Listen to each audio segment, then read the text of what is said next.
Thank you so much, Collins Injera, for having us here. And first, how did you arrive at the decision to hang your boots? I mean, you're still young. I always knew that, of course, there will reach a point that I will have to stop.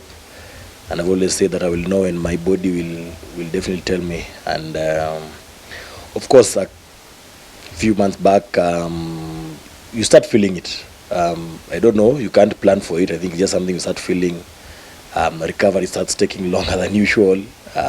Some runs you used to make, you can't make anymore. Yeah, I think my body was speaking to me.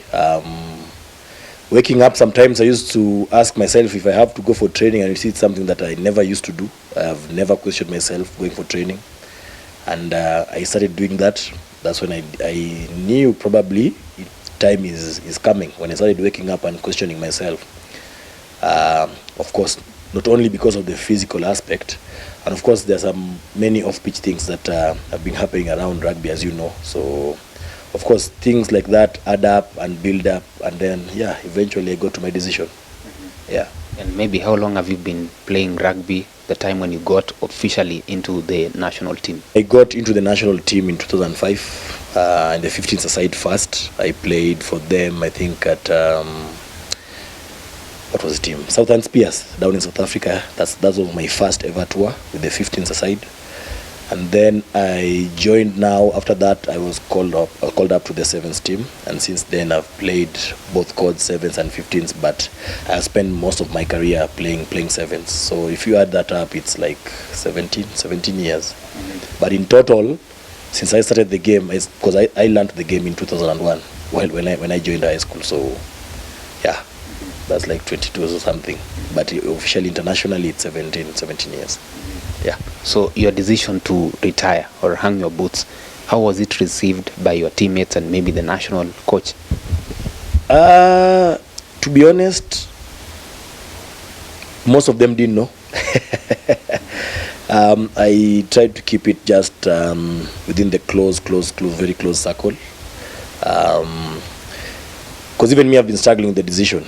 I think I was supposed to retire last year after the Olympics, but then again I decided let me keep on going. I think all I can say is, not last year, sorry, 2021, when the Olympics happened. I think for me it's a decision that has a lot of emotional baggage with it. It comes with a lot of things that you realize, and I've been postponing. Sometimes I say I'm ready, then it reaches that day I'm not ready.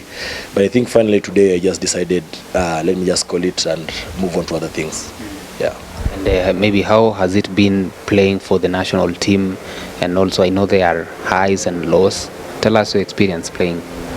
Of course, playing for the national team has been amazing. Has been an awesome experience. Been amazing. I think thing that has happened to me. Like every other athlete, you'd want to represent your nation to the highest top level, and I think for me, I've been fortunate enough to do that. I've represented Kenya in the Olympics, I think, which is the pinnacle of all sports. I've played at World Cups. I've played at Commonwealth Games. I've played at the World Series, in World Championships. I think the feeling is amazing. It's something that I would really like also the young guys who are coming up to experience as well. But of course, I've had so many highs. The one that will always be with me is the one that Kenya managed to win Singapore. In 2016, we managed to win a leg, and I think it's the first leg Kenya's ever won, and the only one yet. So it's one of those memories that I'll cherish forever. And I think if I come down to a personal level, I would say it's I think breaking the record, the try scoring record that was there when I started playing the game.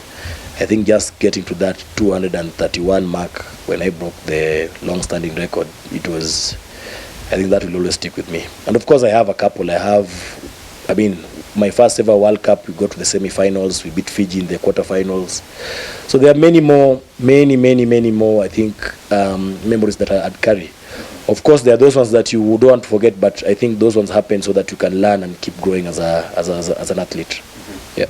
There is this particular moment in 2015, and there are reports that you ruined a camera worth close to 2 million while celebrating your 200th try. Tell us about that. That, like you said, that was when I scored my 200th try. I think I was only the third guy in history, I think, to do that. It was a big occasion, and for me, I hadn't planned on signing the camera. The only thing I had planned for was to sign the ball. And I remember when I signed the ball, when I looked up, the camera was just right there in front of me. The way this one is, don't worry, I don't have a pen. And yeah, I just something just hit me. What are you giving the guys who were back home watching you on TV? And that's when I went ahead and signed the camera. And luckily enough, it wasn't ruined because it kept showing. So for me, I think that was just part of the media just trying to hype and blow up the thing. So you were not made to pay for the camera? No, I wasn't meant to pay that. Even me, I think the first time when I saw the article, I think it was ESPN, if I'm not wrong, the guy who posted it first. When I saw it, I started panicking and wondering where will I get the money to to repay this. But I think it was just part of the propaganda. Yeah.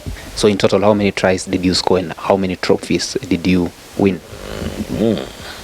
Total tries in the sevens, HSBC 7 series is 279. Trophies, I have so many. From Shield level to the main cup. I think I've won World Shield, which is the lowest. A ball competition, I think I have a couple of trophies, but of course the ones that I told you I always cherish was the 2016 one, when we won Singapore, the gold medal in Singapore. When I have the silver medal, the back-to-back silver medal from Vancouver and Hong Kong as well. I think that was in 2018, if I'm not wrong. And of course, the one that I had, I was the top try scorer in the series with 42 tries. That was back in 2009. Yeah, I think those are the memorable ones that I would always look for. Of course, Sawyer. Yeah, winning Sawyer in 2009. It was such a big thing. Yeah. Maybe there's that one moment that you may never want to remember. One thing I always believe that those things happen for you to learn from them. I wouldn't say don't want to remember. I would say don't want to repeat, probably. But I think they happen for a reason.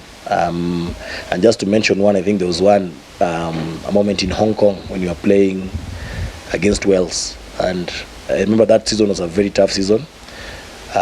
We had already, I think, won the game, and it was like 30 seconds left on the clock. That was going to be our first ever quarterfinals in that season, so you can tell how everyone was hyped. And I remember when I took the ball, I decided to be a bit cheeky. I became cheeky, and that's when I realized, I think, like I told you, it was 30 seconds, but before I got the ball, it was like 10 seconds remaining on the clock. When I decided to be a bit cheeky, it backfired. Wales turned over the ball, and they managed to play into extra time until they scored the winning try, and we ended up not going into the quarterfinal. I think that's one of those moments that I'll always take a lesson from that. I think when you're ahead, just keep your focus, no need to become cheeky, and just continue doing what has been working for you. Yeah. Last question, Injera. What next for you? Are you going now into golf? What next? Like I said, I think I'll continue with my humanitarian work. I'll be joining a company called Avanti Communication. It's a satellite company based in the UK, and for me, I'm excited to join them. There's a new role that is coming up, so I'm really looking forward to that. I can't talk much about it. Of course, like you said, I have to still stay active. I have retired internationally just to get it out there. I think I'll help with the club level. I'll have to continue training in the young guys who are coming up, mentoring, in terms of offering advice, a bit of coaching here and there, just to make sure that the club is left at a good place. So for me, you might see me in some of the games locally. So yeah, I'm not off completely, hands off. Well, the only thing that probably I'm hands off is the representation of Kenya and internationally. Yeah. In your official statements about retiring, you mentioned something about now being with your family. Were they excited that now you will be having more time with them? I think it's a bittersweet moment. Like I told you, it's emotional. Even before I decided to, when I was writing down, I was talking to my wife. She was a bit emotional as well. For me, yeah, like I told you, it's bittersweet. They are happy, yes, that I'm here, but then again, it's something that you've done like your whole career, your whole life. When you leave it, it's definitely it will get to you. And like I said, of course, the kids are happy now. They know that Diesel will always be around. Yeah, they are happy. I mean, we've celebrated, we've cut cake. Yeah, we've enjoyed so far. I'm enjoying the time. Yeah. All the best in your next phase. Thank you very much. Shukran sana. Appreciate it. Asante. Asante.